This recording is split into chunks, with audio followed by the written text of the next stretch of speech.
as an adjective. It just describes a noun. Okay? So just remember that. You know adjectives describe nouns, right? So, an adjective clause, it has the same function. It just describes a noun. Now, you know a noun could be either a person or a thing. Okay? So depending on what the adjective clause is describing in the sentence, if it's describing a person, we use the word who in front of the adjective clause. If you're describing a thing, we use the word, it's called a relative pronoun, or an adjective pronoun. Relative pronoun, which, to describe a thing. Now you have this really powerful relative pronoun called that.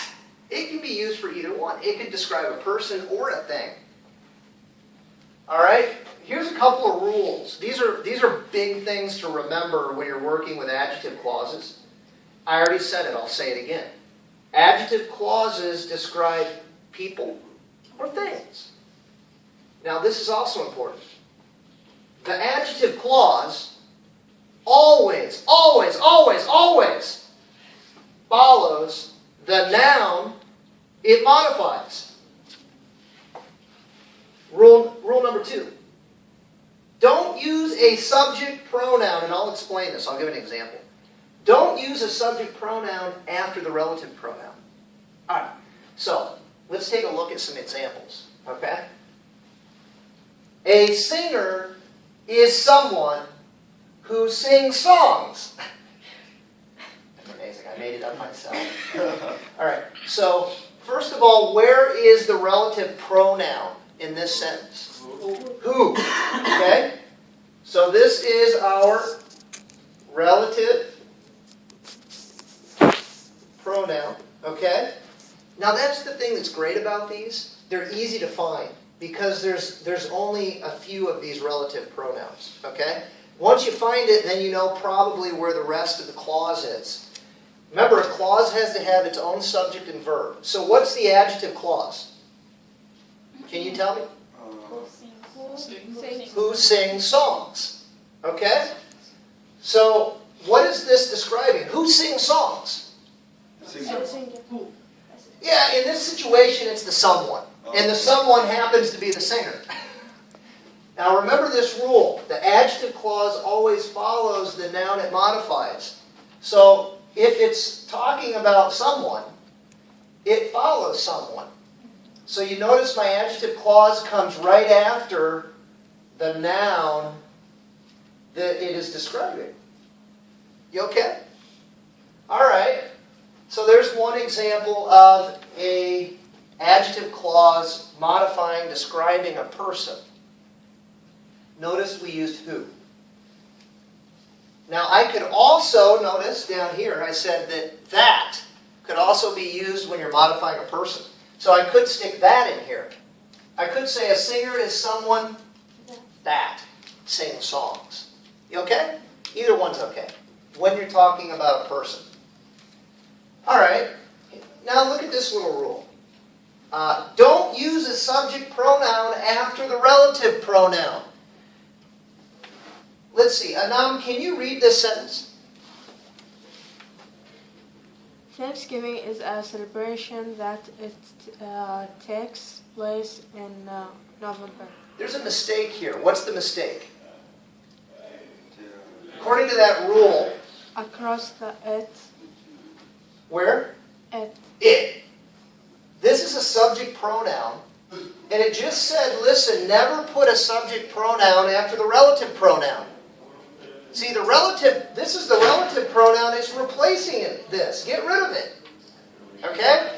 That would be an error. Thanksgiving is a celebration that takes place in November. Okay? Don't put a subject pronoun in the clause with the adjective clause. Okay? Get rid of it. Here's an example of what's really happening. Again, let me ask before I say that. Where's the main clause? That takes place That's the adjective clause. Good. So here's the adjective clause, right? That takes place in November. Okay? Now the main, so that means the main clause is right here. What is this describing? Describe What do the rules say? Be careful, okay? The rule says the relative clause comes after the noun it modifies. It's true that they are the same, but in the sentence, we're modifying the celebration. We're talking about the celebration, okay? That takes place in November. So we're talking about when it takes place. Okay, so it comes right after celebration. And now, is this a person or a thing? thing. It's a thing. It's not a person. Well, see, I can use that. Could I put who right here? I can't. So adjective clause describe object always. Not always. Sometimes it describes the subject of the main clause. Okay, and we'll talk more about that. Either way, make sure you follow the rule. Okay, always put the adjective clause right after the noun it modifies. Okay, it is true. You could use, who said that? Which? Thanksgiving is a celebration which takes place in November. So you'll notice in this one I can't use who, but I could use that or which because it's a thing here. Up here I can use, because it's a person, I can use who or that. You with me? You okay? Yeah. All right. Now let's take two sentences and combine them. Okay? I thanked the woman. And then look at the second sentence. She helped me. See, we're talking about getting rid of the subject pronoun and then putting a relative in its place. So, first of all, who does the she refer to? The woman. Okay? So now I want to get rid of this, and I want to use a relative pronoun. Which one of these can I use for who? Okay, so the new sentence is, I thanked the woman who helped me. Or, that helped me. Okay, and of course it describes the woman. Everybody okay? Yeah. It's not too hard. Once you know the process, it's okay. It's not a big deal. All right, you can turn that off. Thank you. All right.